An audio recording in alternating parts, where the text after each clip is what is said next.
Ketika peristiwa Operasi Trikora dan tenggelamnya kapal RI Macan Tutul membuat pemerintah Indonesia lebih gencar untuk merebut Papua. Pemerintah Indonesia melancarkan Operasi Jayawijaya. Dan apa itu Operasi Jayawijaya? Mari kita bahas.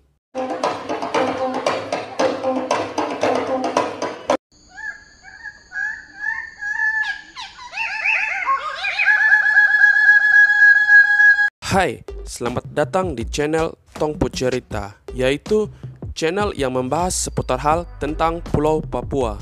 Setelah Presiden mengumandangkan Trikora atau Tri Komando Rakyat yang membuat Operasi Trikora dilaksanakan oleh Angkatan Laut dengan 4 kapal selam dan berakhir dengan kapal RI Macan Tutul yang tenggelam dengan gagah berani di Laut Aru di bawah pimpinan Komodor Yosudarso yang telah kita bahas di video sebelumnya. Dan dalam video kali ini kita akan membahas lanjutan dari operasi tersebut. Dikarenakan tenggelamnya kapal RI Macan Tutul membuat pemerintah Indonesia kala itu lebih gencar lagi untuk merebut Papua dari cengkraman Belanda. Memasuki tahun 1962, pemerintah Belanda menolak berunding soal Papua dengan Indonesia. Bahkan dalam waktu terbatas dan mengandalkan semua kekuatan militer yang dimiliki, rencana operasi serbuan ke Papua harus segera dirubah untuk memukul Belanda. Sebuah operasi militer gabungan skala besar dipersiapkan. Operasi ini direncanakan di markas komando di Jakarta Pusat pada Februari 1962. Di markas terjadi perdebatan, sebagian menghendaki kota industri minyak Sorong sebagai target penyerbuan. Sebagian lagi menghendaki Pulau Biak. Alasannya, Biak merupakan jantung pertahanan Belanda di Papua. Pemilihan Biak memang sangat riskan. Di sana militer Belanda memusatkan kekuatan angkatan laut sekaligus basis angkatan udaranya. Markas operasional pasukan Belanda sengaja ditempatkan di Biak, berhadapan langsung dengan wilayah Republik Indonesia. Untuk menentukan target operasi, diadakan rapat bersama Kepala Staf Komando Operasi Tertinggi atau KOTI, yaitu Mayor Jenderal Ahmad Yani, dan KOTI memutuskan Biak sebagai sasaran operasi besar-besaran. Sedangkan hari H operasi ditetapkan bulan Agustus 1962. Kode operasi diberi Sandi Jayawijaya. Soeharto sendiri yang menamai Sandi Jayawijaya, yang merunjuk sebagai puncak tertinggi di Papua. Selanjutnya, diadakan pembagian tugas masing-masing pimpinan komponen Mandala. Komodor Sudomo memimpin operasi amfibi, Brigadir Jenderal Rukman memimpin operasi pendaratan, Kolonel Leo Watimena memimpin serangan udara, sementara Panglima Mandala Maijen Soeharto akan memimpin langsung operasi penerjunan. Rakyat Indonesia akan memperingati hari kemerdekaan, sementara Papua masih dikuasai Belanda. Sesuai dengan tugas yang telah ditentukan, selambat-lambatnya tanggal 17 Agustus 1962, bendera merah putih harus sudah berkibar di Papua, dan menurut Soeharto, operasi Jayawijaya hanya mampu menyusun 1 kali kekuatan pukul yang terdiri atas darat, laut, dan udara. Lebih dari itu tidak bisa dan tidak punya cadangan. Ibarat pertandingan tinju, sekali pukul dengan semua tenaga yang ada dan musuh harus KO. Pulau Biak menjadi target invasi. Operasi Jayawijaya akan diawali dengan serangan sporadis dari Satuan Lintas Udara. Angkatan Udara Mandala mengincar basis militer vital di Biak lewat serangkaian pemboman dan penembakan. Selanjutnya, pasukan-pasukan komando melakukan penyerbuan serta pemburuan bebas oleh Angkatan Laut Mandala. Setelah Biak dikuasai, maka pusat pemerintah di Kota Baru atau Kota Jayapura harus direbut. Menurut rencana, hari H jatuh pada tanggal 12 Agustus 1962. Namun, karena perhitungan cuaca mundur menjadi 14 Agustus. Pokoknya, sebelum hari ulang tahun ke-17 proklamasi kemerdekaan, Papua sudah harus di tangan Republik Indonesia. Operasi Jayawijaya mengerahkan hampir seluruh kekuatan inti TNI dari Angkatan Darat. Sebanyak 20.000 pasukan dari berbagai divisi diturunkan.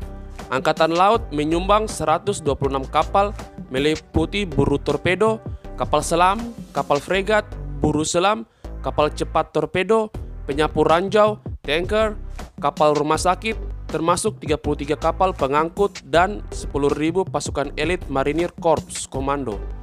Sedangkan Angkatan Udara mempersiapkan pesawat tempur tercanggih yang dibeli dari Uni Soviet, antara lain 38 unit bomber Tu-16, 18 unit MiG-17, 6 unit P-51 Mustang, 1 skuadron Genet, dan 6 unit Albatros.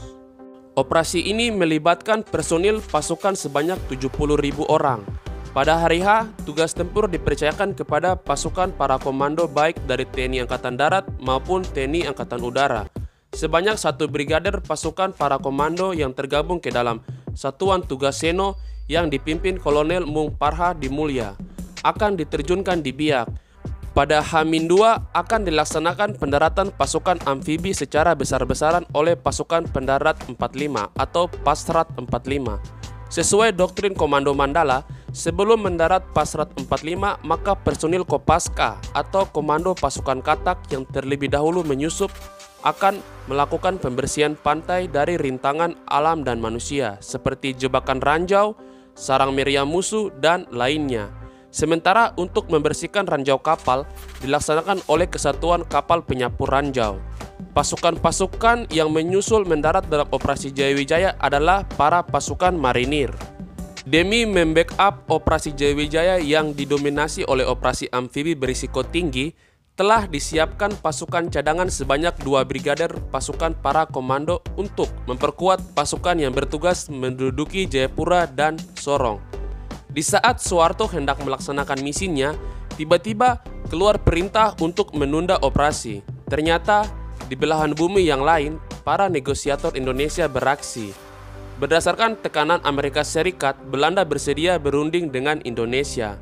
Pada hari H Operasi Jayawijaya, 14 Agustus yang jatuhnya sama dengan 15 Agustus waktu New York, berita menyerahnya Belanda di meja diplomasi terdengar di ujung pandang, markas Komando Mandala. Perundingan yang dimediasi pemerintah Amerika Serikat dan PBB itu berbuat perjanjian New York yang mengakhiri sengketa Papua. Hasilnya, wilayah Papua akan berada di bawah pemerintahan Indonesia, sedangkan Belanda harus angkat kaki. Pemerintah transisi berlaku hingga pertengahan 1963. Kendati urung dieksekusi, persiapan Operasi Jayawijaya turut menentukan posisi tawar Indonesia, sebab pesawat U-17 milik Amerika Serikat melintas 2 kali ketika aktivitas militer TNI kian meningkat di Papua.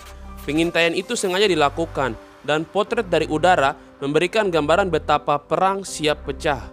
Hasil pemotretan itu yang benar-benar memperlihatkan bagaimana Papua sudah dikepung oleh armada Angkatan Laut Indonesia yang siap menyerang. Kesepakatan damai antara Indonesia dan Belanda tidak dilanjuti dengan genjatan senjata. Presiden Soekarno memerintahkan penghentian permusuhan yang berlaku sejak 18 Agustus pukul 19.31 waktu Papua. Seminggu kemudian, Mayor Jenderal Soeharto secara resmi membatalkan Operasi Jayawijaya. Hingga kini, pemerintah RI terus berusaha membangun tanah Papua, kendati menghadapi banyak rintangan seperti serangan bersenjata dari kelompok kriminal bersenjata atau KKB yang mengatasnamakan Organisasi Papua Merdeka atau OPM. Tetapi, jika melihat dari perjuangan awal bahwa upaya merebut Papua demi persatuan dan kesatuan Negara Kesatuan Republik Indonesia serta bertujuan memajukan Papua, maka gangguan dari KKB seharusnya tidak terjadi. Namun, semuanya itu kembali lagi kepada masyarakat Papua itu sendiri dalam menanggapi sistem pemerintahan Republik Indonesia. Dan yaps, sekian pembahasan kita kali ini mengenai Operasi Jayawijaya. Jika kalian ada kritik dan saran ataupun ide, serta masukan untuk apa yang akan kita bahas selanjutnya mengenai Pulau Papua, maka silakan isi di kolom komentar. Cukup sekian video kali ini, sampai jumpa di video berikutnya. Salam Bumi Cendrawasih, Manseren, Ifnok, Au.